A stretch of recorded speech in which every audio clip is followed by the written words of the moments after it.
ಬುದ್ಧಿ ಚಾತುರ್ಯವನ್ನು ಬಳಸಬೇಕಾದ ಸಂದರ್ಭದಲ್ಲಿ ಈ ಕೈಕೇಯಿ ಮಹಾರಾಣಿಯವರು ನಿರುತ್ಸಾಹದಿಂದ ಮಲಗಿದ್ದಾರೆ. ಇವರು ಸ್ವತಂತ್ರವಾಗಿ ಆಲೋಚಿಸುವ ಶಕ್ತಿಯನ್ನೇ ಕಳೆದುಕೊಂಡು ಬಿಟ್ಟಿದ್ದಾರೆ. ನಾನೇ ಮತ್ತೆ ಮತ್ತೆ ಇವರಲ್ಲಿ ಛಲ ಉತ್ಸಾಹಗಳನ್ನು ತುಂಬಬೇಕು.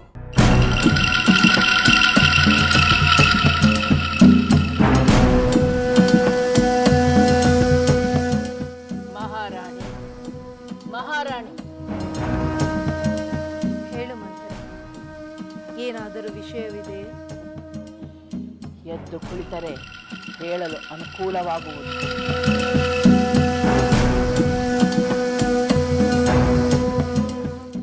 ಸರಿ, ಅದೇನೆಂದು ಹೇಳು.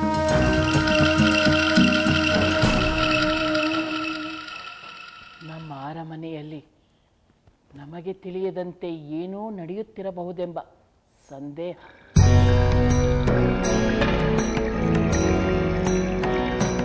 ಸಂದೇಹ ಮಾತ್ರವೋ ಅಥವಾ ಬೇರೇನಾದರೂ ಆಧಾರವಿದೆಯೇ?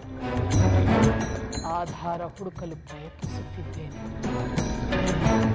ಅದೇನಾದರೂ ಆಗಲ್ಲ, ಮೊದಲು ಭರತ ಇಲ್ಲಿಗೆ ಬರುವಂತೆ ಮಾಡಿ.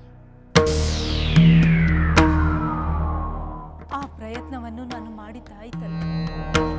ಅದಕ್ಕಾಗಿ ಮಹಾರಾಜರೊಂದಿಗೆ ಜಗಳವಾಡಿದ್ದು ಆಯಿತು.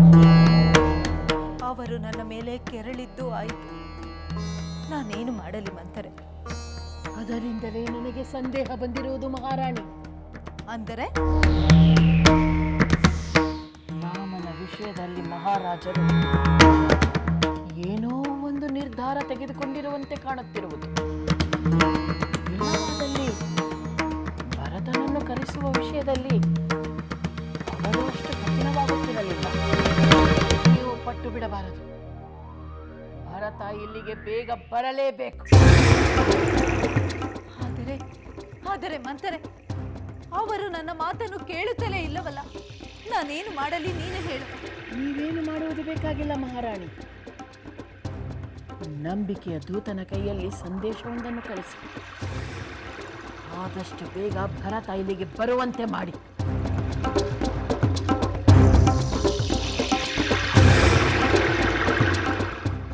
ಆದರೆ ಮಂಥರೆ,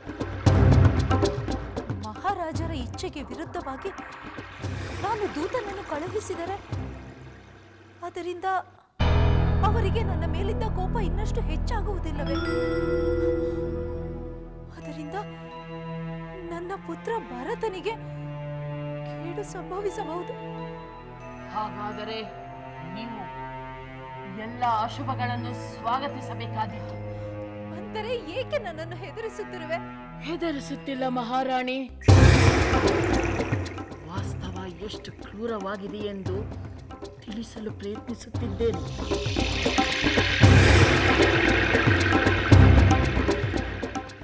ಸರಿ, ಹಾಗಾದರೆ ನಾನೇ ಏನಾದರೂ ಉಪಾಯ ಮಾಡಿ ಸ್ವತಃ ಮಹಾರಾಜರೇ ನನ್ನ ಪುತ್ರ ಭರತನನ್ನು ಕರೆಸುವಂತೆ ಮಾಡುತ್ತೇನೆ. ಕೋಪಿಸಿಕೊಂಡು ಹೋಗಿರುವಾಗ ಮಹಾರಾಜರು ನಿಮ್ಮ ಮಾತನ್ನು ಕೇಳುತ್ತಾರೆ. ಒಪ್ಪಿಕೊಳ್ಳುವಂತೆ ಮಾಡುತ್ತೇನೆ. ಈ ಕೈಕೇಯಿ ಸೋಲನ್ನೊಪ್ಪಿಕೊಂಡು ಸುಮ್ಮನೆ ಕೂರುವವಳಲ್ಲ ಎನ್ನುವುದನ್ನು ತೋರಿಸಿಕೊಡುತ್ತೇನೆ. ಇದು ನನ್ನ ಮುದ್ದಿನ ಕೈಕೇಯಿ ಶಕ್ತಿ, ಅವಳ ಸಹಜ ಸ್ವಭಾವ. ಆ ಆತ್ಮವಿಶ್ವಾಸವಿದ್ದರೆ ಗೆಲುವು ನಿಮ್ಮದೇ ಮಹಾರಾಣಿ.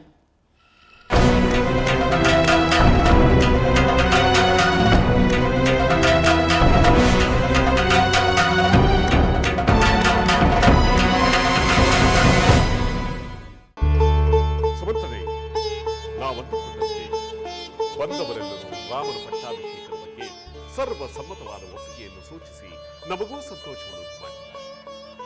ಅವರೆಲ್ಲರೂ ಆನಂದವಾಗಿರುವಂತೆ ನೋಡಿಕೊಳ್ಳಬೇಕಾದ್ದು ನಮ್ಮೆಲ್ಲರ ಕರ್ತವ್ಯ. ಏಕೆಂದರೆ ಅವರ ಒಮ್ಮತ ಮುಂದೆಯೂ ಕೂಡ ರಾಮಚಂದ್ರನಿಗೆ ಅಗತ್ಯ ಬೀಳುವ ಸಂಭವ. ಇರಬಹುದಾದ ಅಪಸ್ವರವೆಲ್ಲವೂ ಗಂಟಲಲ್ಲಿಯೇ ಕರಗಿದೆ. ಮಹಾಪ್ರಭು, ತಮ್ಮ ಕಿರಿಯ ರಾಣಿಯವರ ಹೊರತು ಇಡೀ ಕೋಶಲ ದೇಶದಲ್ಲಿ ಒಂದೇ ಒಂದು ಅಪಸ್ವರವೂ ಇಲ್ಲ. ರಾಮನನ್ನು ಕಂಡರೆ ನಮ್ಮ ಜನಕ್ಕೆ ಅಷ್ಟೊಂದು ಪ್ರೀತಿ.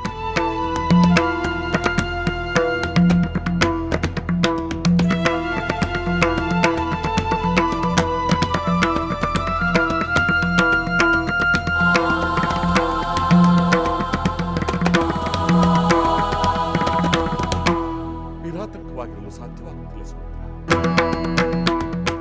ಮರದಲ್ಲಿ ಹುಟ್ಟಿದ ಕಿಚ್ಚು ಹೇಗೆ ಮರವನ್ನೇ ಸುಟ್ಟು ಬಿಡುವುದೋ ಹಾಗೆ ಈ ಅರಮನೆಯಲ್ಲಿ ಕಾಣಿಸಿಕೊಂಡ ಕಿಚ್ಚು ಎಲ್ಲಿ ಎಲ್ಲರನ್ನೂ ಸುಟ್ಟು ಭಸ್ಮ ಮಾಡಿಬಿಡುವುದು ಎಂಬ ಆತಂಕ ನನ್ನನ್ನು ಕಾಡುತ್ತಿದೆ. ಏಕೆಂದರೆ ನನ್ನ ಕಿರಿಯ ರಾಣಿ ಕೈಕೇಯಿ ತನ್ನ ಮಗ ಭರತನಿಗೆ ರಾಜಾಭಿಷೇಕವಾಗಬೇಕೆಂಬ ಹುಚ್ಚು ಹಠವನ್ನು ಹೊಂದಿದ್ದಾಳೆ. ಬೇರಾರಾದರೂ ಆಗಿದ್ದರೆ ನಾನು ಚಿಂತಿಸುವ ಅಗತ್ಯವಿರಲಿಲ್ಲ. ಅಂದರೆ ಅವರು ಸೋಲೊಪ್ಪಿ ತಟಸ್ಥವಾಗುವುದಿಲ್ಲ ಎಂದು ತಮ್ಮ ಅಭಿಪ್ರಾಯವೇ? ನಾವೆಲ್ಲರೂ ಜನಾಭಿಪ್ರಾಯ ರಾಮಚಂದ್ರನ ಪರವಾಗಿಯೇ ಇದೆ ಎಂದು ನಿರೂಪಿಸಿದ್ದಾರೆ. ಆದರೆ ಈಗ ಇರಲಿ, ಅವರೆಲ್ಲರೂ ರಾಮಚಂದ್ರನನ್ನು ಯಾವ ಪರಿಯಲ್ಲಿ ಪ್ರಶಂಸಿಸಿದರು ಎಂದು ಅವಳಿಗೆ ವಿವರವಾಗಿ ಅರ್ಥವಾಗುವಂತೆ ತಿಳಿಸುತ್ತದೆ.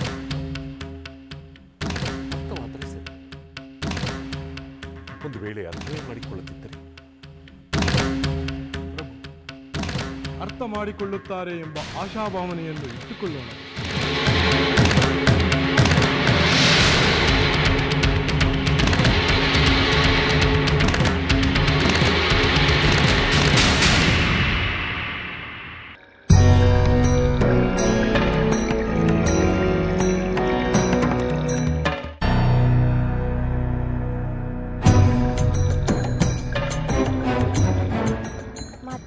ನೀವು ಹೇಳಿದಂತೆ ನಾನು ಕೌಸಲ್ಯ ದೇವಿಯವರ ಅಂತಃಪುರಕ್ಕೂ ನಂತರ ಸುಮಿತ್ರಾ ದೇವಿಯವರ ಅಂತಃಪುರದ ಬಳಿಗೂ ಹೋಗಿದ್ದೆ. ಅಲ್ಲಿಯ ದಾಸಿಯರನ್ನು ನೆಪ ಮಾಡಿ ಮಾತನಾಡಿಸಿದೆ. ಅಲ್ಲಿ ಏನಾದರೂ ವಿಶೇಷ ಸಂಗತಿ ಜರುಗುವ ಸೂಚನೆ ಕಂಡು ಬಂದಿದೆ? ಇಲ್ಲ, ಯಾವ ವಿಶೇಷ ಸಂಗತಿಗಳ ಸೂಚನೆಯೂ ಇಲ್ಲ. ಏನಾದರೂ ಸಂಭ್ರಮ ಸಡಗರ? ಇಲ್ಲ, ಯಾವ ಸಂಭ್ರಮ ಸಡಗರಗಳು ಕಾಣಲಿಲ್ಲ.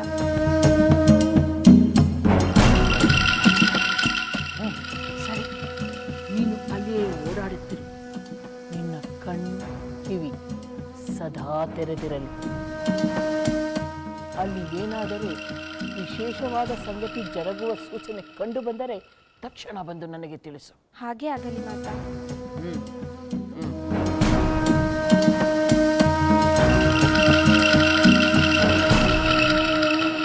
ಅಲ್ಲಿ ಏನೇ ನಡೆದರೂ ನನಗೆ ತಿಳಿಯಲೇಬೇಕು.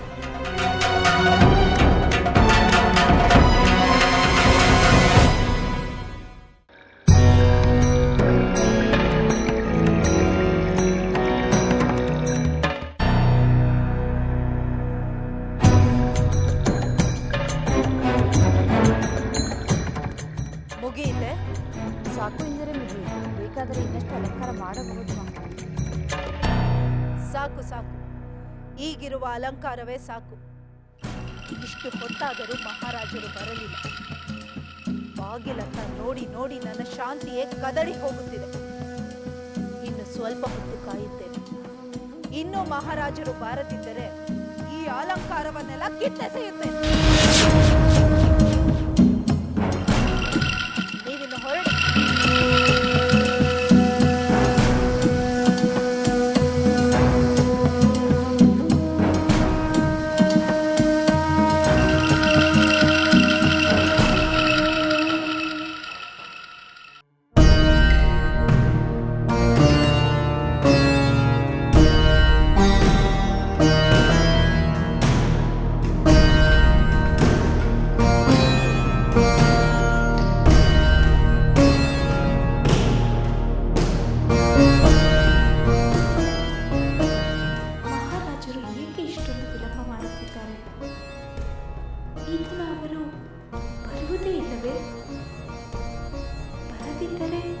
ಅದಕ್ಕೆ ಏನು ಕಾರಣವಿದ್ದಿತು? ಅಥವಾ ಮಂಥರೆ ಸಂದೇಹ ಪಡುತ್ತಿರುವಂತೆ ರಹಸ್ಯವಾಗಿ ರಾಮಚಂದ್ರನ ಪಟ್ಟಾಭಿಷೇಕದ ಸಿದ್ಧತೆ ನಡೆಯುತ್ತಿದೆಯೇ?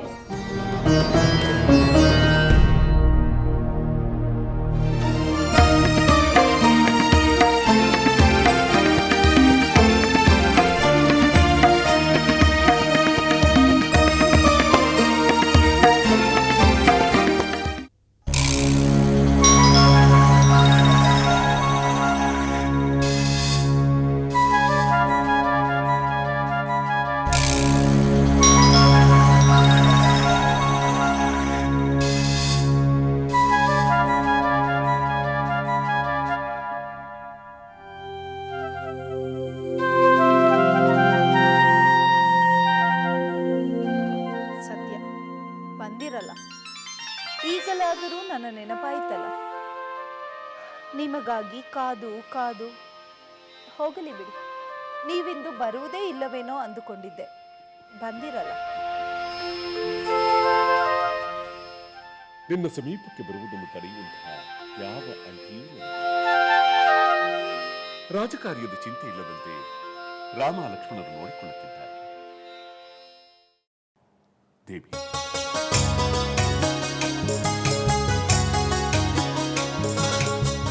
ದೇವಿ, ನಾನು ನಿನ್ನ ಬಳಿ ಇರುವಾಗ ನಿನ್ನ ಈ ಸುಕೋಮಲ ಬಾಹುಬಂಧನದಲ್ಲಿ ಜಗತ್ತೇ ಮರೆತು ಹೋಗಿದೆ.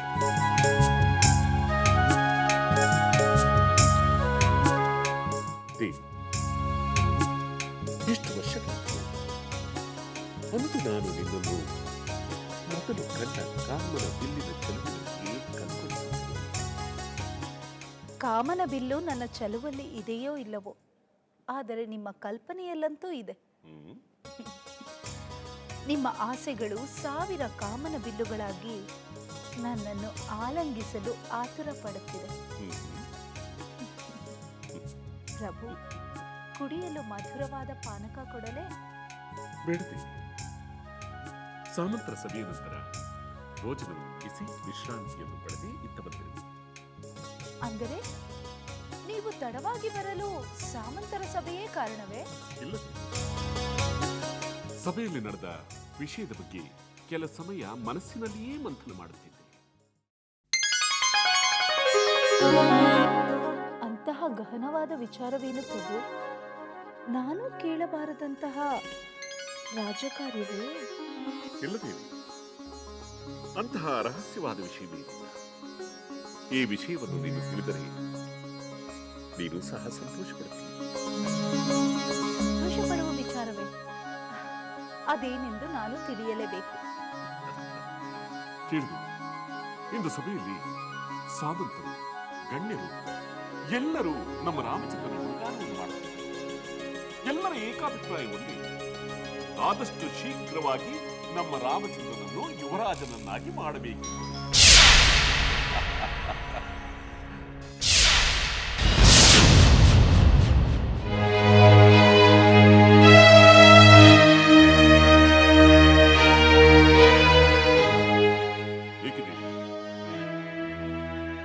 ನಮ್ಮ ರಾಮಚಂದ್ರನ ಜನಪ್ರಿಯತೆಯನ್ನು ಕೇಳಿ ನನಗೆ ಸಂತೋಷವಾಗಿದೆ. ರಾಮಚಂದ್ರನ ಗುಣಗಾನ ಮಾಡಿದರೆ ನನಗೂ ಸಂತೋಷವೇ. ಆದರೆ ರಾಮಚಂದ್ರನೇ ಯುವರಾಜನಾಗಬೇಕೆಂದು ಅವರೆಲ್ಲರೂ ಒತ್ತಾಯಿಸಿದರು ಎಂದು ಹೇಳಿದಿರಿ. ಇದು ಸತ್ಯದೇವಿ, ಅವರೆಲ್ಲರ ಅಭಿಲಾಷೆಯೇ ಅದು. ಅದಕ್ಕೆ ನೀವು ಏನು ಹೇಳಿದಿರಿ? ಅವರೆಲ್ಲರ ಪ್ರೀತಿ ಒತ್ತಾಯದ ಬಗ್ಗೆ ನಾನು ಆಲೋಚಿಸಿದೆ. ಪ್ರಭು, ಅವರ ಅಭಿಲಾಷೆ ಏನೇ ಇರಲಿ, ನಿರ್ಧಾರ ತೆಗೆದುಕೊಳ್ಳಬೇಕಾದವರು ನೀವು ನಿಮ್ಮ ಆತ್ಮಸಾಕ್ಷಿಯಂತೆ ನಡೆದುಕೊಳ್ಳಬೇಕು.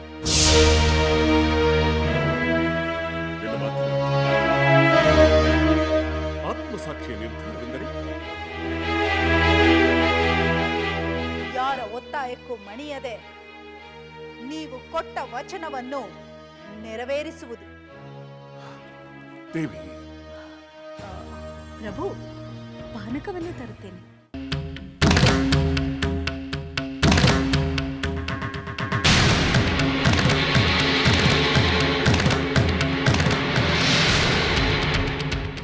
ನಾನು ಕೊಟ್ಟ ವಚನದಂತೆ ನಡೆಯಬೇಕು.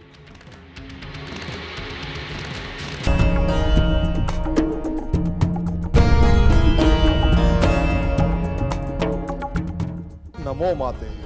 ನಮೋ ನಮಃ. ನನ್ನನ್ನು ಕಾಣಲು ಬಯಸಿದಿರಂತೆ? ಹೌದು ವಿಭೀಷಣ, ಕುಳಿತುಕೋ. ಮಾತೆ, ತಾವು ಯಾವುದೋ ಚಿಂತೆಯಲ್ಲಿ ಮುಳುಗಿರುವಂತಿದೆ. ಹೌದು ವಿಭೀಷಣ, ಆ ನನ್ನ ಸವತೆಯ ಪುತ್ರನಿಗೆ ನನ್ನ ಪುತ್ರನ ಮೇಲೇಕೆ ಅಸಹನೆ, ಏಕೆ ಅಧಿಕ ಪ್ರಸಂಗತನ ಎಂದು ಯೋಚಿಸುತ್ತಿದ್ದೆ. ಅಂದರೆ ಮಾತೆ, ನೀವು ಆ ನನ್ನ ಸಹೋದರ ಕುಬೇರನ ಬಗ್ಗೆ ಹೇಳುತ್ತಿರುವಿರೇನು? ಹೌದು, ಕೈಲಾಸದಲ್ಲಿ ಆಶ್ರಯ ಪಡೆದು ನೆಮ್ಮದಿಯಿಂದ ಇರಬೇಕಾದ್ರೆ ನನ್ನ ಮಗನ ಬಗ್ಗೆ ಅವನೇಕೆ ಯೋಚಿಸಬೇಕು? ಮಾತೆ, ನೀವೇನು ಹೇಳುತ್ತಿರುವಿರಿ? ಸಹೋದರ ಕುಬೇರ ರಾವಣೇಶ್ವರನ ಬಗ್ಗೆ ಕೆಟ್ಟದಾಗಿ ಯೋಚಿಸಿಲ್ಲವಲ್ಲ? ಸಜ್ಜನನಾಗಿ ಬದುಕುವಂತೆ ಹಿರಿಯ ಸಹೋದರ ಕಿರಿಯನಿಗೆ ವಿವೇಕ ಹೇಳುವುದು ಅಪರಾಧವೇ? ಖಂಡಿತ ಅಪರಾಧ. ರಾವಣನೇನು ಬಾಲಕನೇ? ಅವನ ಬುದ್ಧಿ, ಬಲ, ಸಾಮರ್ಥ್ಯವನ್ನು ಅರಿತು ಅನಗತ್ಯವಾಗಿ ಅವನಿಗೆ ಉಪದೇಶ ಮಾಡುವುದು ಮಹಾ ಅಪರಾಧ. ಮಾತೆ, ನೀವು ಈ ರೀತಿ ಹೇಳಬಾರದು. ರಾವಣ ತಪ್ಪು ದಾರಿಯಲ್ಲಿ ನಡೆಯುವಾಗ ಇದು ಸಲ್ಲದು ಎಂದು ಯಾರಾದರೂ ಹೇಳಬೇಕಲ್ಲದೆ? ವಿಭೀಷಣ, ನೀನು ನಿನ್ನ ಸ್ವಂತ ಸಹೋದರನ ಪರವಾಗಿ ಮಾತನಾಡುವುದನ್ನು ಬಿಟ್ಟು ಆ ಮಲ ಸಹೋದರನ ಪರವಾಗಿ ಮಾತನಾಡುತ್ತಿರುವಿಯಾ? ಅದು ನನ್ನೆದುರು. ಇದು ಖಂಡಿತ ಸಲ್ಲದು. ಕ್ಷಮಿಸಿ ಮಾತೆ, ನಾನು ಯಾರ ಪರವಾಗಿ ಆಗಲಿ ಅಥವಾ ಯಾರ ವಿರುದ್ಧವಾಗಿ ಆಗಲಿ ಮಾತನಾಡುತ್ತಿಲ್ಲ. ನಾನು ಧರ್ಮದ ಪರವಾಗಿ ಅಧರ್ಮದ ವಿರುದ್ಧವಾಗಿ ಮಾತನಾಡುತ್ತಿದ್ದೇನೆ. ರಾವಣ ತನ್ನ ತಪಸ್ಸಿನ ಸಿದ್ಧಿ ಅಮಲಿನಲ್ಲಿ, ಪರಾಕ್ರಮದ ಅಹಂಕಾರದಲ್ಲಿ ಧರ್ಮ ಸಮ್ಮತವಲ್ಲದ ಆಕ್ರಮಣಗಳನ್ನು ಮಾಡುತ್ತಿದ್ದಾನೆ. ಧರ್ಮವನ್ನು ಗೌರವಿಸುವ ಯಾರೇ ಆದರೂ ಅದನ್ನು ತಡೆಯಬೇಕು. ಅದನ್ನೇ ಕುಬೇರನು ಮಾಡಿದ್ದಾನೆ. ಹಾಗೆಂದು ತನ್ನ ಸಂದೇಶವನ್ನು ಕಳಿಸಿದ್ದಾನೆ. ಈಗ ನೋಡು, ಆ ಕುಬೇರನು ಕಳಿಸಿದ ಸಂದೇಶ ನೋಡಿ ರಾವಣನು ಆ ಕುಬೇರನ ಮೇಲೆ ಆಕ್ರಮಣ ಮಾಡಬೇಕೆಂದು ಆಕ್ರೋಶಗೊಂಡಿದ್ದಾನೆ. ವಿಭೀಷಣ, ಒಂದೇ ತಂದೆಯ ಮಕ್ಕಳು ಪರಸ್ಪರ ಯುದ್ಧ ಮಾಡುವುದು ಅಧರ್ಮವಲ್ಲವೇ? ಇದಕ್ಕೆ ಕಾರಣ ಆ ಕುಬೇರ ಕಳಿಸಿದ ಸಂದೇಶ. ಆ ಸಂದೇಶವನ್ನು ಕಳಿಸಿ ಅವನು ಮಹಾ ಅಪರಾಧ ಮಾಡಿದ್ದಾನೆ. ಮಾತೆ, ಹಿರಿಯ ಸಹೋದರನಾಗಿ ತಾನು ಹೇಳಿದ ಮಾತುಗಳನ್ನು ದಶಕಂಠ ಕೇಳುತ್ತಾನೆಂಬ ಭಾವನೆಯಿಂದ ಕುಬೇರ ಈ ಸಾಹಸ ಮಾಡಿದ್ದಾನೆ. ಹಾಗೆಂದು ಅವನ ಮೇಲೆ ಆಕ್ರೋಶಗೊಂಡು ಯುದ್ಧ ಸನ್ನದ್ಧವಾಗುವುದು ರಾವಣನ ದುರ್ಬುದ್ಧಿಯಲ್ಲವೇ ಮಾತೆ? ತಾವಾದರೂ ಯುದ್ಧವನ್ನು ತಡೆಯುತ್ತೀರಾ ಎಂದು ನನ್ನ ಆಸೆ. ಪ್ರಯತ್ನಿಸುತ್ತೇನೆ, ಆದರೆ ನನ್ನ ಪ್ರಯತ್ನಕ್ಕೆ ಫಲ ಸಿಗುತ್ತದೆ ಎಂಬ ನಂಬಿಕೆ ನನಗಿಲ್ಲ. ಆಗಲಿ ಮಾತೆ, ದೈವೇಚ್ಛೆಯಂತೆ ಏನಾಗುತ್ತೋದೋ ಆಗಲಿ. ನಾನಿನ್ನು ಬರುತ್ತೇನೆ ಮಾತೆ.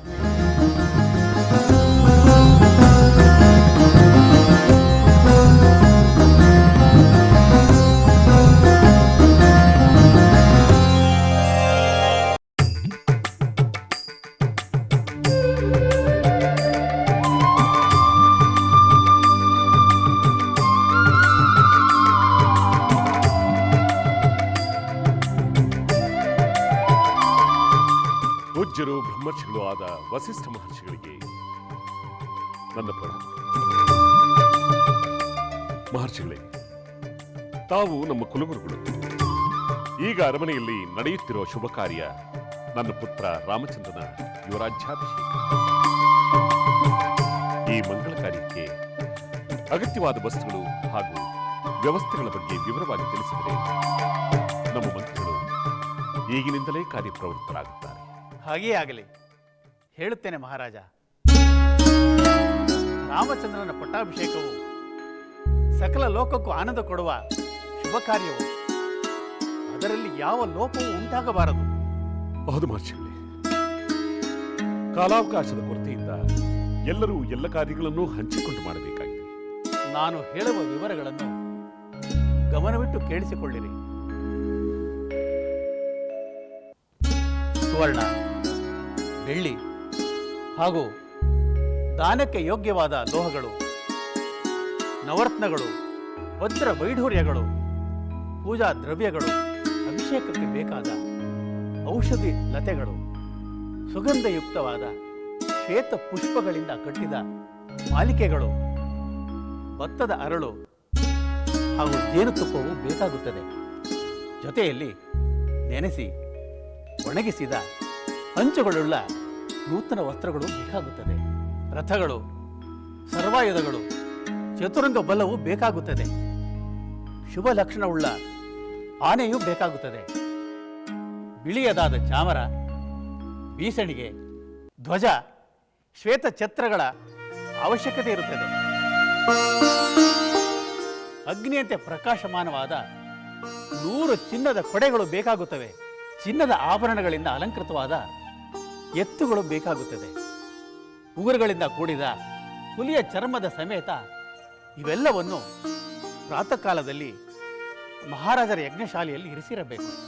ಮಹರ್ಷಿಗಳು ಹೇಳಿದ ಮಾತುಗಳನ್ನು ಆಲಿಸಿದ್ರೆ ತಾನೆ, ಯಾವುದರಲ್ಲೂ ಲೋಪ ಉಂಟಾಗಬಾರದು. ಕೇಳಿಸಿಕೊಂಡಿದ್ದೇವೆ ಮಹಾಪ್ರಭು. ಮಹಾಪ್ರಭು, ಯುವರಾಜ ರಾಮಚಂದ್ರರ ಪಟ್ಟಾಭಿಷೇಕದ ಸಮಾರಂಭದಲ್ಲಿ ಯಾವ ಲೋಪವೂ ಬಾರದಂತೆ ನೋಡಿಕೊಳ್ಳುತ್ತೇವೆ ಮಹಾಪ್ರಭು. ನಾಳೆಯ ದಿನ ಸೂರ್ಯೋದಯವಾಗುತ್ತಿದ್ದಂತೆ ಪಟ್ಟಾಭಿಷೇಕದ ಮುಖ್ಯ ಅಂಶವಾಗಿ ಸ್ವಸ್ತಿ ವಾಚನ ನಡೆಯಬೇಕು. ಅದಕ್ಕಾಗಿ ಬ್ರಾಹ್ಮಣರನ್ನು ಆಹ್ವಾನಿಸಿ ಅವರಿಗೆ ಸೂಕ್ತವಾದ ಪೀಠಗಳನ್ನು ಸಿದ್ಧಪಡಿಸಬೇಕು. ಇಡೀ ಅಯೋಧ್ಯೆಯನ್ನೇ ಇಂದ್ರನ ಅಮರಾವತಿಯಂತೆ ಅಲಂಕರಿಸಲಾಗುವುದು ಪೂಜ್ಯರೇ. ಇದರೊಂದಿಗೆ ಇನ್ನಷ್ಟು ವೈಭವಗಳು ಸೇರಿಕೊಳ್ಳಲಿ. ವಾದಕರು, ನರ್ತಕರು, ಗಾಯಕರು ಅಲಂಕಾರಗೊಂಡು ಉಪಸ್ಥಿತರಿರಲಿ. ಕತ್ತಿ ಗುರಾಣಿಗಳನ್ನು ಹಿಡಿದು ಸೈನಿಕರು ಶುಭ ವಸ್ತ್ರವನ್ನು ಧರಿಸಿ ಅರಮನೆಯನ್ನು ಪ್ರವೇಶಿಸಲಿ. ಉಳಿದದ್ದು ನಿಮ್ಮ ನಿಮ್ಮ ವಿವೇಚನೆಗೆ ಬಿಟ್ಟಿದ್ದು. ಆದರೆ ಇವಿಷ್ಟಂತೂ ಅತಿ ಶೀಘ್ರದಲ್ಲಿ ಸಿದ್ಧವಾಗಿರಬೇಕು. ತಿಳಿಯಿತೆ? ಹಾಗೆಯೇ ಆಗಲಿ.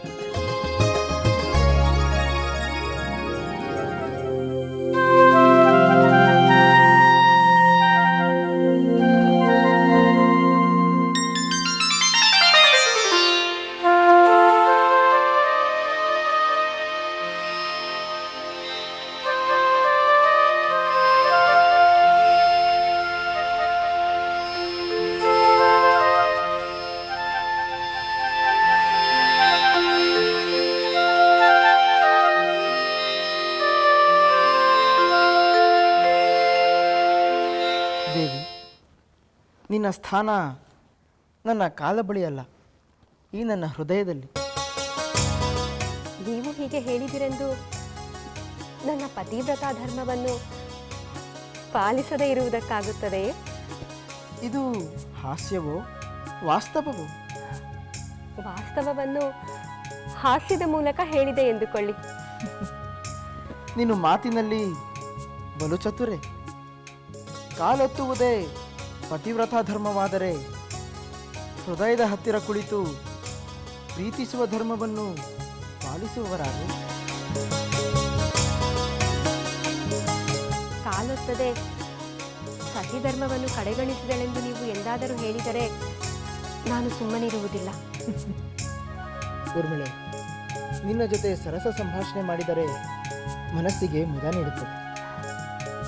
ನನ್ನಿಂದ ನಿಮ್ಮ ಮನಸ್ಸಿಗೆ ಸಂತೋಷವಾಗುತ್ತದೆಯೇ? ನನ್ನ ಜನ್ಮ ಸಾರ್ಥಕವಾಯಿತು. ಇದು ಹಾಸ್ಯವಲ್ಲ ತಾನೆ? ಖಂಡಿತ ಅಲ್ಲ ಸ್ವಾಮಿ. ಪ್ರೀತಿ ಪಾತ್ರರಿಗೆ ಸಂತೋಷಪಡಿಸಿದರೆ ತೃಪ್ತಿಯಾಗುವುದಿಲ್ಲವೇ?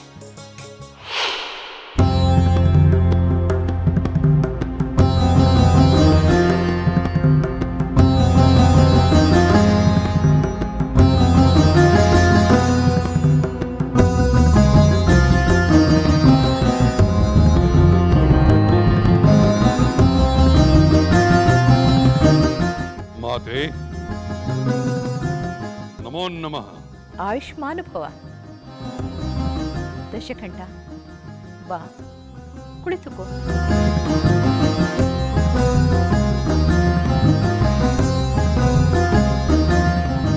ಮಾತೆ, ಯಾವುದೋ ಚಿಂತೆಯಿಂದ ತಮ್ಮ ಮುಖ ಕಳೆಗುಂದಿರುವಂತಿದೆ. ಅದೇನೇ ಇರಲಿ, ನೀನು ಕುಬೇರನ ಮೇಲೆ ಯುದ್ಧಕ್ಕೆ ಹೊರಟಿರುವೆಯಾ? ಓಹೋ, ನಾನು ತಿಳಿಸುವ ಮೊದಲೇ ತಮಗೆ ಆ ವಿಷಯ ತಿಳಿದಿದೆ? ಹೌದು, ತಿಳಿದಿದೆ. ವಿಭೀಷಣನೇನಾದರೂ ಇಲ್ಲಿಗೆ ಬಂದಿದ್ದಾನೆ? ಹೌದು. ಊಹಿಸಿದೆ. ನಿಮ್ಮ ಚಿಂತೆಯ ಮುಖ ನೋಡಿದಾಗಲೇ ಊಹಿಸಿದೆ ಅವನೇ ಇಲ್ಲಿಗೆ ಬಂದು ಹೋಗಿದ್ದಾನೆಂದು. ಆ ವಿಭೀಷಣನೇ ಹಾಗೆ. ನಾನು ಯುದ್ಧಕ್ಕೆ ಹೊರಟಾಗಲಿಲ್ಲ ಏನೇನೋ ಕಾರಣವನ್ನು ಹೇಳುತ್ತಾ ನನ್ನ ಯುದ್ಧವನ್ನು ತಡೆಯಲು ಪ್ರಯತ್ನಿಸುತ್ತಿರುತ್ತಾನೆ. ಅದಕ್ಕೆ ನಾನು ಮಣಿಯುವುದಿಲ್ಲವೆಂದು ತಿಳಿದು ಈ ಬಾರಿ ನಿಮ್ಮ ಮೂಲಕ ನಿಲ್ಲಿಸಲು ಪ್ರಯತ್ನ ಪಟ್ಟಿದ್ದಾನೆ. ಅಗ್ರಜನ ಪರಾಕ್ರಮದ ಅರಿವಿಲ್ಲದ ಆ ಅವಿವೇಕಿಯ ಮಾತಿಗೆ ಹೆಚ್ಚು ಗಮನ ಕೊಡಬೇಡಿ ಮಾತೆ. ದಶಕಂಠ, ವಿಭೀಷಣನಿಗೆ ನಿನ್ನ ಸಾಮರ್ಥ್ಯದ ಬಗ್ಗೆ ಅಪನಂಬಿಕೆ ಇಲ್ಲ. ಅದು ಸದ್ವಿನಿಯೋಗವಾಗಲಿ ಎಂಬುದೇ ಅವನ ಇಚ್ಛೆ. ಕಾರಣವಿಲ್ಲದ ಯುದ್ಧ ಸಲ್ಲದು ಎಂಬುದೇ ಅವನ ಅಭಿಪ್ರಾಯ.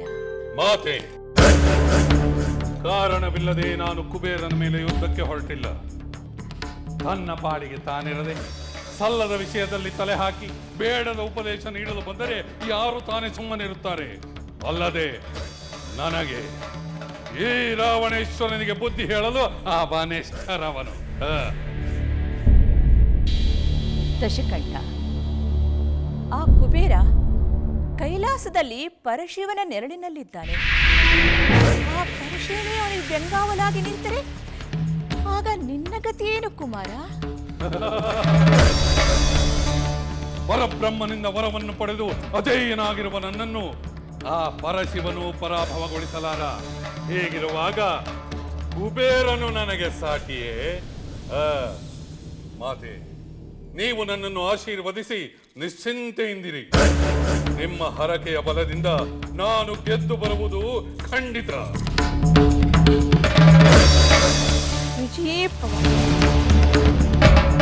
ಆದರೂ ಕುಮಾರ, ಎಚ್ಚರದಿಂದ ಇರು. ಎಚ್ಚರದಿಂದಿರಬೇಕಾದವರು ನನ್ನ ಶತ್ರುಗಳು, ನಾನಲ್ಲ.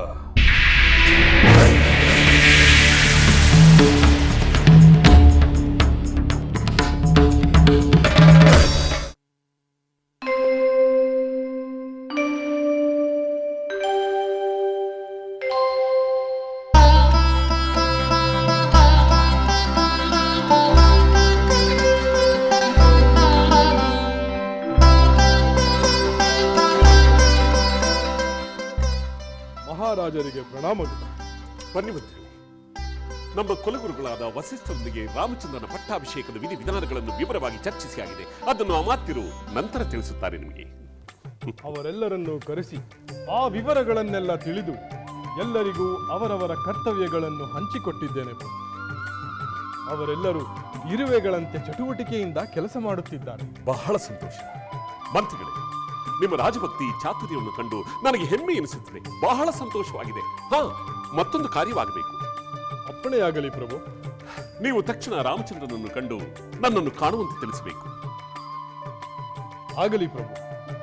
ಈ ಸಂತೋಷದ ಸುದ್ದಿಯನ್ನು ಕೇಳಿ ಅವರ ಮುಖದಲ್ಲಿ ಮೂಡುವ ಭಾವನೆ ಹೇಗಿರುತ್ತದೋ ಏನೋ.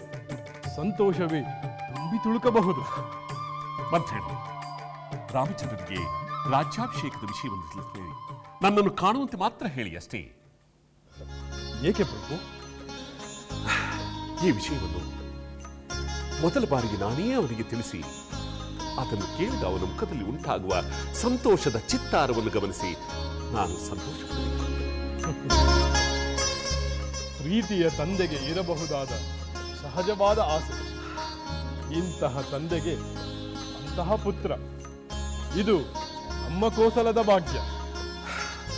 ಮಂತ್ರಿ, ನಮ್ಮ ಕೀರ್ತಿಗೆ ನಿಮ್ಮಂತಹವರ ನಿಷ್ಠಾವಂತ ಸೇವೆಯೇ ಬಹಳ ಮುಖ್ಯ ಕಾರಣ. ತಮ್ಮ ಅಭಿಮಾನ. ನಾನಿನ್ನು ಬರುತ್ತೇನೆ. ತಮ್ಮ ಸಂದೇಶವನ್ನು ರಾಮಚಂದ್ರನಿಗೆ ತಿಳಿಸುತ್ತೇನೆ. ಹಾಗೆಯೇ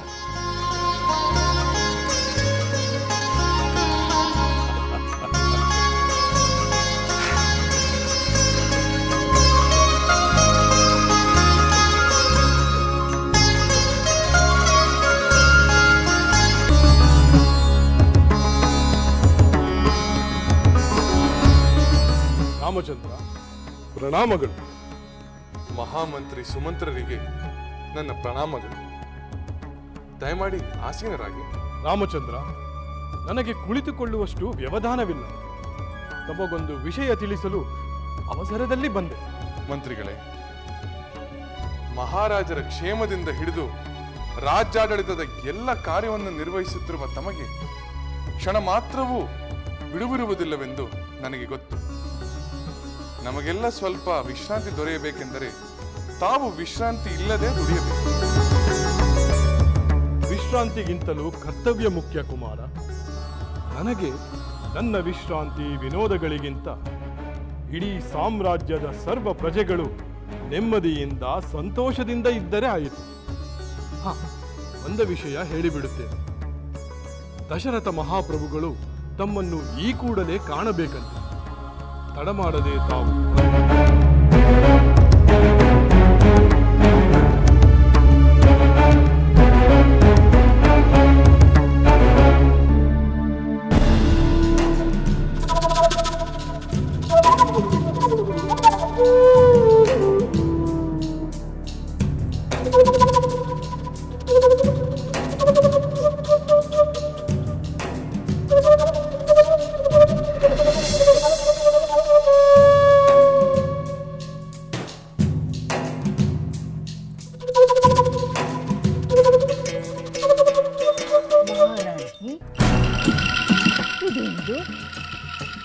ಏನಾಯಿತು?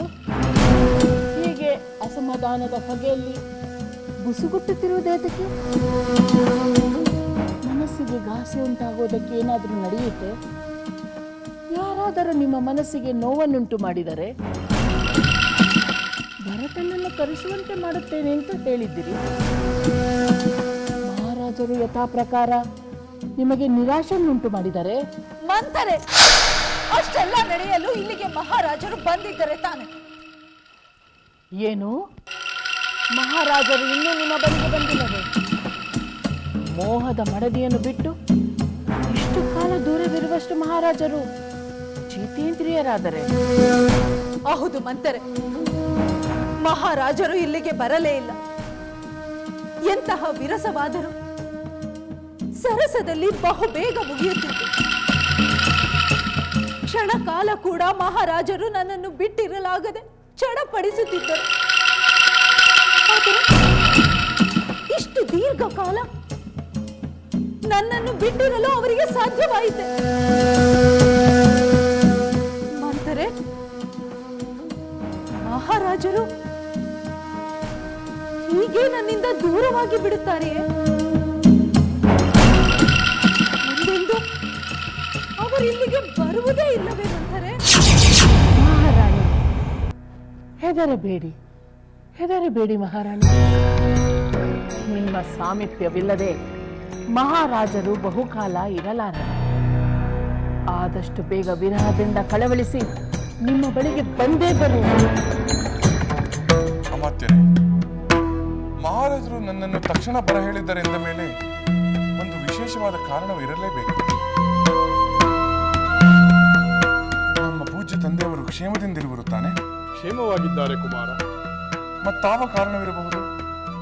ಆ ಕಾರಣವನ್ನು ಅವರಿಂದಲೇ ತಿಳಿಯುವುದು ಒಳ್ಳೆಯದು.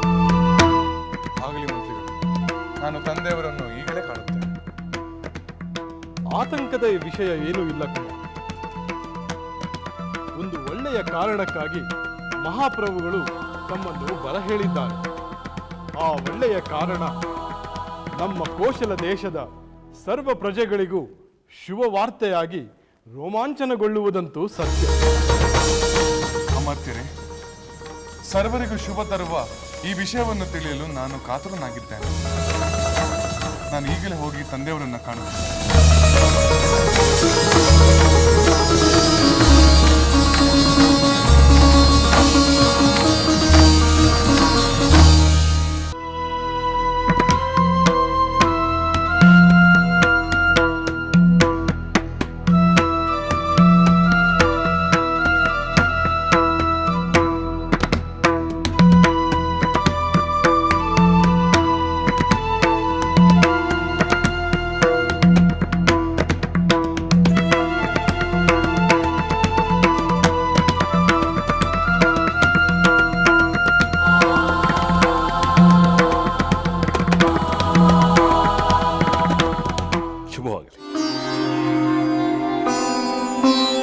ಶಕ್ತಿವಂತನಾಗು ಕುಮಾರ.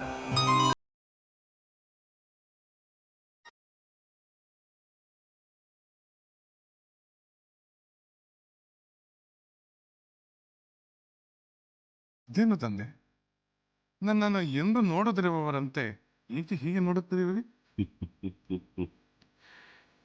ಕುಮಾರ,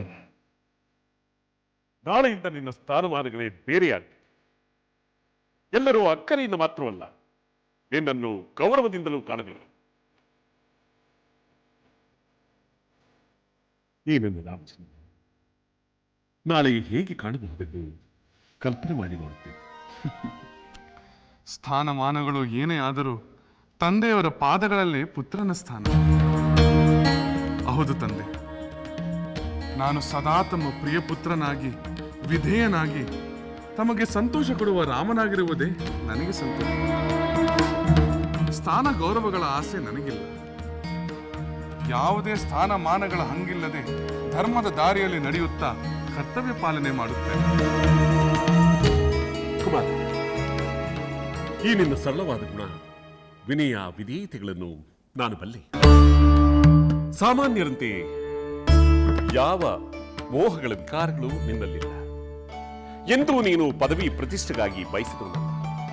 ಆದ್ದರಿಂದ ನಿನ್ನನ್ನು ಕಂಡರೆ ನನಗೆ ಅಪಾರವಾದ ಪ್ರೀತಿ ಪ್ರಜೆಗಳಿಗೆ.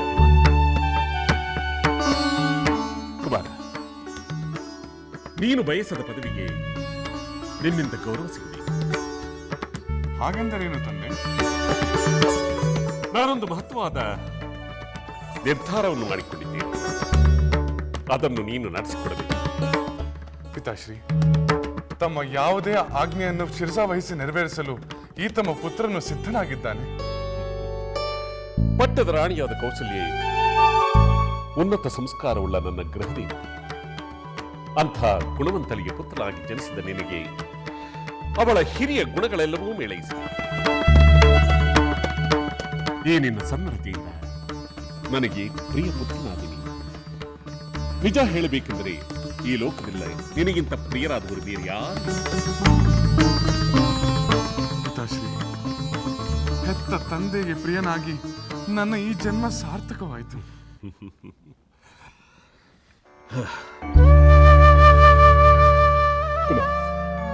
ನೀನು ಯುವರಾಜನಾಗಬೇಕೆಂಬುದು ನನ್ನ ಆಸೆ. ಸಮಸ್ತ ಪ್ರಜೆಗಳ ಬಯಕೆ. ಏನು, ನಾನು ಯುವರಾಜನಾಗಬೇಕೆ? ಹೌದು. ಇದರಲ್ಲಿ ಅಚ್ಚರಿ ಪಡುವಂತಹುದೇನು? ಜ್ಯೇಷ್ಠ ಪುತ್ರನಾದ ನಿನಗೇ ಅಧಿಕಾರ. ಈ ಅಧಿಕಾರಕ್ಕೆ ಬೇರೆ ಯಾರು ಅರ್ಹರಾಗಿದ್ದಾರೆ ಹೇಳು? ಇದು ನನ್ನ ನಿರ್ಧಾರ ಮಾತ್ರವಲ್ಲ, ಸಮಸ್ತ ಪ್ರಜೆಗಳ ನಿರ್ಧಾರ, ಗುರು ಹಿರಿಯರ ನಿರ್ಧಾರ. ಇದಕ್ಕೆ ನೀನು ಒಪ್ಪಲೇಬೇಕು. ಮಹಾರಾಜರ ಆಜ್ಞೆ ಅಂದ ಮೇಲೆ ಅದನ್ನು ಉಲ್ಲಂಘಿಸುವ ಧೈರ್ಯ ನನಗಿಲ್ಲ. ರಾಮಚಂದ್ರ, ನೀನು ಎಲ್ಲವನ್ನೂ ಬಲ್ಲ. ಯಾರೂ ಏನೂ ಹೇಳುವಾಗ ಗುಣದಲ್ಲಿ, ನಡತೆಯಲ್ಲಿ, ರಾಜನೀತಿಯಲ್ಲಿ ಎಲ್ಲದರಲ್ಲೂ ಪರಿಪೂರ್ಣ ಜ್ಞಾನವನ್ನು ಪಡೆದಿರುವೆ ಎಂಬುದು ನನಗೆ ತಿಳಿದಿದೆ. ಆದರೂ ಪುತ್ರವಾತ್ಸಲ್ಯದಿಂದ ಕೆಲವು ಮಾತುಗಳನ್ನು ಹೇಳಬೇಕು.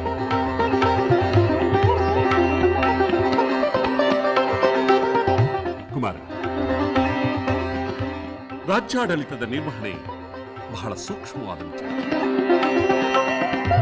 ಎಂತಹ ಸಂದರ್ಭದಲ್ಲೂ ಆವೇಶಕ್ಕೆ ಒಳಗಾಗದೆ ಸಮಾಧಾನದಿಂದ ನ್ಯಾಯಗಳ ತುಲನೆಯನ್ನು ಮಾಡುವುದು ಬಹಳ ಮುಖ್ಯ. ಭಂಡಾರವನ್ನು ಸರಿಯಾದ ರೀತಿಯಲ್ಲಿ ನಿರ್ವಹಿಸಬೇಕು. ಗೂಢಚರ್ಯ ವ್ಯವಸ್ಥೆ ಸುಗಮವಾಗಿದ್ದರೆ ಶತ್ರುಗಳ ತಂತ್ರವನ್ನು ತಿಳಿದು ಪ್ರತಿ ತಂತ್ರವನ್ನು ರೂಪಿಸಬೇಕು. ಎಲ್ಲ ಅಧಿಕಾರಿ ವರ್ಗಗಳು ಸಂತುಷ್ಟರಾಗಿದ್ದರೆ ವಿದ್ರೋಹ ನಡೆಯುತ್ತದೆ. ವೈಯಕ್ತಿಕ ಸುಖಾಕಾಂಕ್ಷೆಗಳಿಗಿಂತ ಪ್ರಜಾಪಾಲನೆಯೇ ಮಿಗಿಲಾದದ್ದು ಎಂಬ ಭಾವನೆ ಇರಬೇಕು. ಪ್ರತಿಯೊಂದು ಕಾರ್ಯದಲ್ಲೂ ಮನೋನಿಗ್ರಹ, ನಿಷ್ಪಕ್ಷಪಾತ ನಿರ್ಧಾರ ಬಹಳ ಮುಖ್ಯ.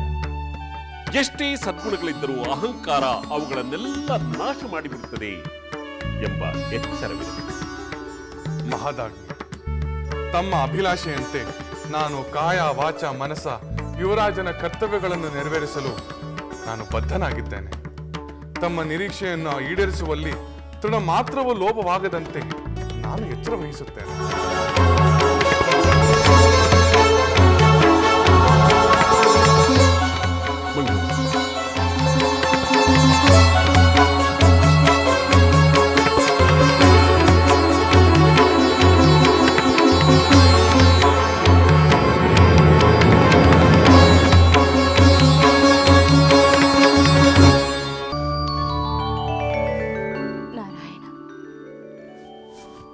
ಗೋವಿಂದ,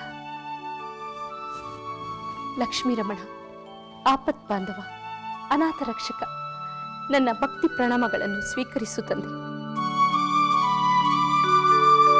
ನಾನು ಪ್ರತಿದಿನವೂ ನಿನ್ನನ್ನು ನಿಷ್ಠೆಯಿಂದ ಪೂಜಿಸುವುದು ನಿಜವಾದ ನನ್ನ ಪುತ್ರ ರಾಮಚಂದ್ರನನ್ನು ಕಾಪಾಡುತ್ತದೆ. ಅವನು ಸದಾ ಸುಖ ಸಂತೋಷಗಳಿಂದ ಪ್ರಜಾವತ್ಸಲನಾಗಿ ಕೀರ್ತಿವಂತನಾಗಿ ಬಾಳುವಂತೆ ಮಾಡು.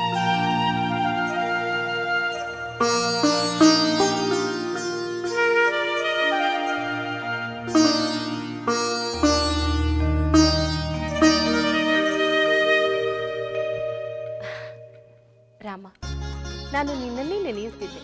ಬಾ, ಭಗವಂತನಿಗೆ ನಮಸ್ಕರಿಸು.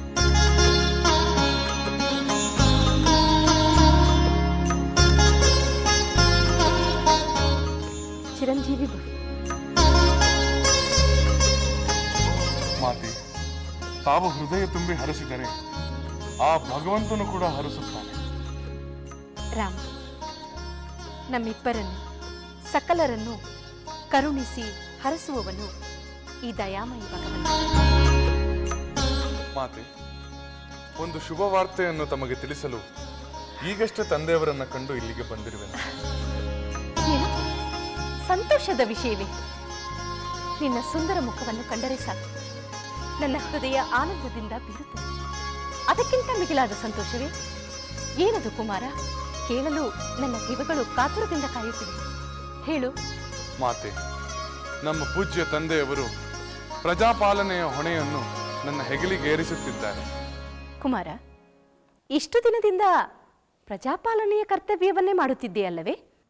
ಅದು ಅಧಿಕಾರವಿಲ್ಲದೆ ತಂದೆಯವರ ಸಹಾಯಕನಾಗಿ ಮಾಡುತ್ತಿದ್ದ ಕರ್ತವ್ಯಗಳು. ಆದರೆ ಈಗ ನಾನು ಯುವರಾಜನಾಗಿ ಆ ಕರ್ತವ್ಯಗಳನ್ನು ಮಾಡಬೇಕಂತೆ. ಅಂದರೆ ನನ್ನ ಕುಮಾರ ಯುವರಾಜನಾಗುತ್ತಾನೆಯೇ? ಹೌದು ಮಾತೆ, ನಾಳೆಯೇ ಪಟ್ಟಾಭಿಷೇಕವೆಂದು ಗುರು ಹಿರಿಯರು ನಿಶ್ಚಯಿಸಿದ್ದಾರೆ. ಭಗವಂತ, ಎಂತ ಶುಭ ದಿನವನ್ನು ಕರುಣಿಸಿದೆ. ನಿನಗೆ ಕೋಟಿ ಕೋಟಿ ಧನ್ಯವಾದಗಳು. ನನಗೆ ಬಹಳ ಆನಂದವಾಗುತ್ತಿದೆ. ನಾಳೆಯೇ ನಿನ್ನ ಪಟ್ಟಾಭಿಷೇಕವೆಂದರೆ ಇಂದಿನಿಂದಲೇ ನೀನು ಸೀತೆ ಇಬ್ಬರು ದೇವರ ಕಾರ್ಯಗಳಲ್ಲಿ ನಿರತರಾಗಬೇಕು. ಅದನ್ನೆಲ್ಲ ತಾವೇ ಮಾಡಿಸಬೇಕು. ಖಂಡಿತವಾಗಿಯೂ ಮಾಡಿಸುತ್ತೇನೆ. ಅದಕ್ಕಿಂತ ಸಂತೋಷ ಬೇರೆಯಿದೆ? ಪವಿತ್ರವಾದ ಗುರುತರವಾದ ಯುವರಾಜ ಪದವಿಯಲ್ಲಿ ಕುಳಿತು ಸದಾ ಧರ್ಮ ಸಮ್ಮತನಾಗಿ ಕರ್ತವ್ಯ ನಿರ್ವಹಿಸುವಂತೆ ನನ್ನನ್ನು ಆಶೀರ್ವದಿಸು ಮಾತೆ. ಚಿರಂಜೀವಿಯಾಗಿ ಬಾಳು. ನಿನ್ನ ಶತ್ರುಗಳು ನಾಶವನ್ನು ಹೊಂದಲಿ. ನನಗೆ, ಕೈಕೇಯಿಗೆ, ಸುಮಿತ್ರೆಗೆ, ಬಂಧು ಮಿತ್ರರಿಗೆ ಆನಂದವನ್ನು ಉಂಟು ಮಾಡು. ಧರ್ಮದ ದಾರಿಯಲ್ಲಿ ನಡೆದು ಪ್ರಜಾಸೇವೆಯನ್ನು. ಮಾತೆ, ತಮ್ಮ ನಿರೀಕ್ಷೆಯಂತೆ ನಡೆಯಲು ಆ ಭಗವಂತನೇ ಶಕ್ತಿ ಕೊಡಲಿ. ನೀನು ಮಾತಾಡಿ ಗುರು ಹಿರಿಯರಿಗೆ ಆರಾಧಿಸಿ ಅವರ ತುಂಬು ಹೃದಯದ ಆಶೀರ್ವಾದ ಎಂಬ ಮಹಾ ಸಂಪತ್ತನ್ನು ಪಡೆದು ಧನ್ಯನಾಗಿ.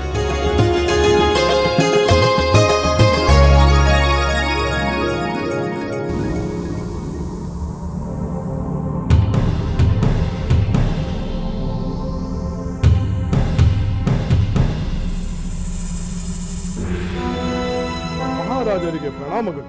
ಸುಮಿತ್ರ, ಏನು ಅವಸರದ ಕಾರ್ಯವೆಂದು ಹೇಳಿದಿರಂತೆ? ಏನು ವಿಷಯ ಪ್ರಭು? ನಾವು ನಿರ್ಧಾರ ಮಾಡಿದ ಹಾಗೆ ರಾಮಚಂದ್ರನ ಪಟ್ಟಾಭಿಷೇಕವನ್ನು ಆದಷ್ಟು ಶೀಘ್ರವಾಗಿ ಮಾಡಿ ಮುಗಿಸಿಬಿಡಬೇಕು. ಏಕೆ ಪ್ರಭು, ಏನಾಯಿತು? ಇಷ್ಟೊಂದು ಆತಂಕ ವೇತಕ್ಕೆ? ನಾಳೆಯಿಂದಲೇ ವಿಧಿವಿಧಾನಗಳು ಆರಂಭವಾಗಲು ಅನುಕೂಲವಾಗುವಂತೆ ಸಿದ್ಧತೆಗಳು ನಡೆಯುತ್ತಿದೆ. ಇಲ್ಲ ಸುಮಂತ್ರ, ನಾಳೆಯವರೆಗೂ ಕಾಯುವುದು ಸೂಕ್ತವಲ್ಲವೆನಿಸುತ್ತಿದೆ. ಏಕೆ? ಏನಾಯಿತು ಪ್ರಭು? ಏಕೋ ಮನಸ್ಸಿನದು ಕೂಡ ಹೆಚ್ಚಾಗುತ್ತಿದೆ. ನಿಷ್ಕಾರಣವಾದ ಆತಂಕ ಏನೇನೋ ಕಲ್ಪನೆಗಳನ್ನು ಮೂಡಿಸುತ್ತಿದೆ. ನಾಳೆವರೆಗೆ ಏನಾಗಿ ಬಿಡುತ್ತದೋ ಎಂಬ ಭೀತಿ ಮತ್ತೆ ಮತ್ತೆ ನನ್ನನ್ನು ಕಾಡುತ್ತಿದೆ. ನಾಳೆ ಏನೂ ಆಗುವುದಿಲ್ಲ. ನಮ್ಮ ರಾಮಚಂದ್ರನ ಪಟ್ಟಾಭಿಷೇಕ ನಿರ್ವಿಘ್ನವಾಗಿ ನಡೆಯುತ್ತದೆ. ತಾವು ನಿಶ್ಚಿಂತೆಯಿಂದ ಇರಿ ಪ್ರಭು. ಏಕೆ? ಆ ವಿಧಿವಿಧಾನಗಳನ್ನು ಇದೇ ಪ್ರಾರಂಭ ಮಾಡಲು ಸಾಧ್ಯವಿಲ್ಲ. ಶುಭ ಮುಹೂರ್ತ, ಶುಭ ಗಳಿಗೆಗಳ ಸಮಸ್ಯೆ ಇಲ್ಲದಿದ್ದರೆ ಅಭ್ಯಂತರವಿಲ್ಲವೆನ್ನುವುದು ನನ್ನ ಅಭಿಪ್ರಾಯ. ಪುರೋಹಿತರೆಲ್ಲ ಸಿದ್ಧರಾಗಿದ್ದಾರೆ. ಕುಲಗುರುಗಳಾದ ವಶಿಷ್ಠರ ಸಮ್ಮತಿ ದೊರೆತರಾಯಿತು. ಸರಿ, ಹಾಗಾದ್ರೆ ಮೊದಲು ರಾಮಚಂದ್ರನನ್ನು ಇಲ್ಲಿಗೆ ಬರ ಹೇಳಿ. ಅಪ್ಪಣೆ ಪ್ರಭು. ನಂತರ ನಮ್ಮ ಕುಲಗುರುಗಳಾದ ವಸಿಷ್ಠ ಮಹರ್ಷಿಗಳನ್ನು ಸುವರ್ಣ ರಥದಲ್ಲಿ ಇಲ್ಲಿಗೆ ಕರೆತನ್ನಿ. ತಮ್ಮ ಅಪ್ಪಣೆಯಂತೆಯೇ ಆಗಲಿ. ನಾನು ಈ ಕೂಡಲೇ ರಾಮಚಂದ್ರನ ಬಳಿಗೆ ಹೋಗಿ ಬರುತ್ತೇನೆ. ಶೀಘ್ರ.